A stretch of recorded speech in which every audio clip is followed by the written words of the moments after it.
Got to shoot a few tin cans with a plinker like this.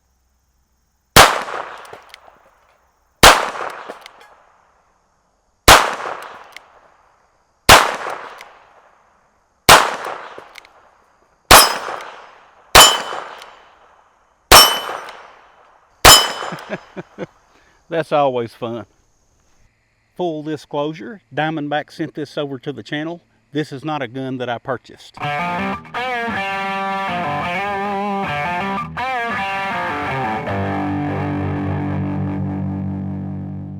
Hello guys and gals, Buffalo here. Welcome back to the range. Today we're taking a look at this Diamondback Sidekick Birdshead model. You can see the gun is clear. I've got these blue dummy rounds in it. But this is an expansion of their Sidekick line. I've got the standard model out here as well. As you can see, the standard model has a 4.5-inch barrel and the gunfighter style grip, whereas the Birdshead model has a 3-inch barrel and of course the Birdshead grip. And that's about the only differences between the two. Functionally, they're the same. Just a much easier handling, lighter, shorter, easier to pack around firearm than the standard model. And it's nice to see them expanding on that lineup. If you don't know about the Sidekick or what it is, it's a double action, single action revolver, chambered for 9 rounds of 22 long rifle or 22 Magnum. It comes with both cylinders. You can shoot the 22 long rifle cylinder, or you can put the 22 Magnum cylinder in and shoot it. Very simple to change these cylinders out. I'll show you how to do that just a little bit later in the video. They advertise this thing at 24.5 ounces. On my scale, I got a little more than that. I was getting 27.7 ounces. That's still significantly lighter than the standard model. With my standard model, I'm getting 32.8 ounces, so you're looking at a 5.1 ounce difference. Now, that certainly doesn't make it an ultralight or anything like that. I'm just saying, you know, it's still a pretty hefty gun, but in comparison to the standard model, that's a pretty substantial weight savings.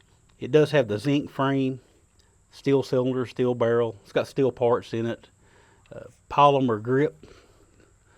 The grip is not tacky at all. It's like a how you would suspect a polymer grip would feel. The action on these, the double action, is not good, guys. I don't like it. It's unpredictable. It's heavy. According to my little scale, it breaks at over 19 pounds, sometimes over 20 pounds. And I can deal with a heavy trigger. That's not the problem. The problem for me is that it's unpredictable. Sometimes I have to pull, like, it'll feel like the cylinder is locked up, and then all of a sudden it'll go. And other times it'll go quick. It's just not consistent and not easy to shoot well with a trigger that's not consistent like that. So, because I never know when it's going to go bang when I go to squeezing on the trigger. I like the double action on the standard model better than I do on this one. I don't know if they have changed something in them or if I just got one with a rough action. Maybe that's all it is. I just got one with a rough action, but the single action is really nice. You cock this hammer, according to my scale, it breaks at just under 3 pounds, and it's very consistent. I like the single action. So normally, when you guys see me showcase a double action capable revolver, I only shoot it in double action in the videos. Unless I just throw in some single action just to demonstrate the single action mode, I always shoot a double action revolver in double action, but not with these. With these, I almost always shoot them in single action just because I have so much trouble with the double action being unpredictable. I opened up the video shooting 22 long rifle, but now I've got the 22 Magnum cylinder in. Let's give it a spin.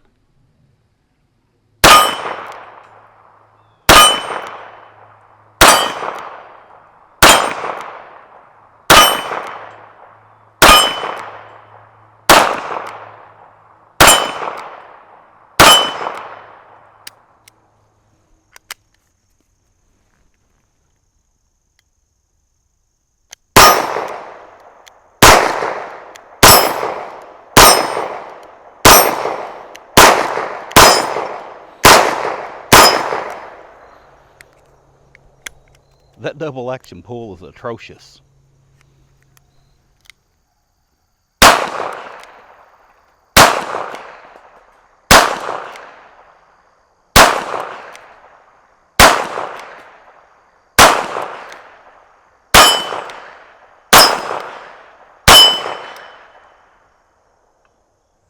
So let's take a look at these sights. There's not much to show you here really. It's the same set of sights that come on the standard model. It's just a blade up front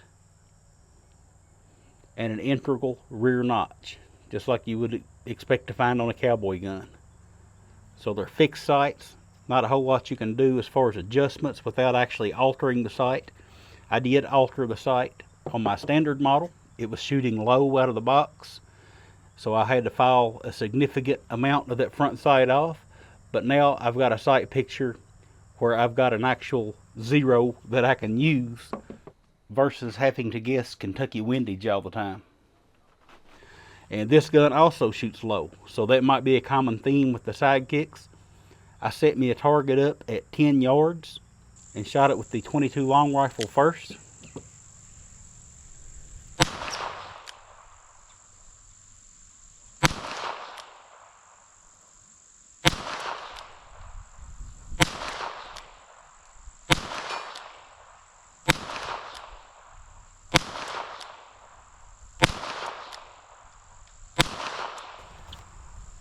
So here's a look at that target. Had one flyer way out here, but the rest of the group was not terrible. I mean, it is not great, of course, but it's not terrible. And it looks like I'm about 3.5 inches low. I was using a dead center hold, so I was about 3.5 inches low at 10 yards. That's quite a bit low. So I know a lot of people want to know, where does 22 Magnum hit in relation to 22 long rifle, and I set up the same style of target at 10 yards again, and I shot it with the 22 Magnum cylinder.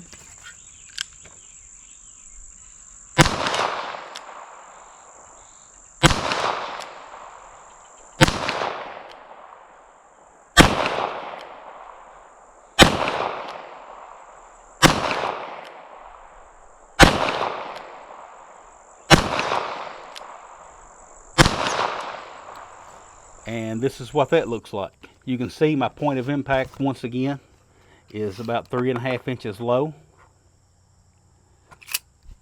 The 22 long rifle and the 22 Magnum hit basically, it has the same point of impact, at least at 10 yards. They have the same point of impact. These are 40 grain CCI Maxi Mags, by the way, jacketed hollow points. And these are just your Winchester white box 36 grain hollow point 22 long rifle. But they both have the same point of impact.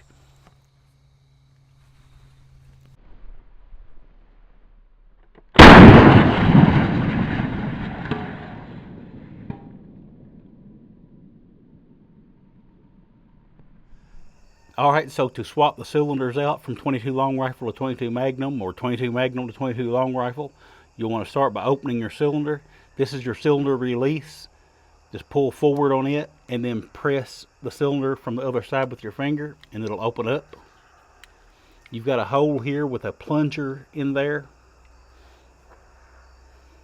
You'll need a punch or something similar to press that plunger with. You'll feel it is spring loaded. So I've got it pressed. You'll want to push out on your cylinder like you're pulling it out, and you'll feel it come up against your punch. At this point, you can remove your punch, but cover that hole. You don't want to lose your plunger. Now you can pull the cylinder the rest of the way out. That's all there is to that. To put the other cylinder in, just start it in. You can see how it's made there with that little groove in it. Just start it in toward the plunger. It'll come up against the plunger. I'm pulling with my finger and thumb. Push the plunger down, and now it's pushing, the cylinder crane is pushing against the punch, so I can remove the punch and pull it on in there, and that's all there is to it. I've now swapped my cylinder out. So now I've got the 22 long rifle cylinder back in.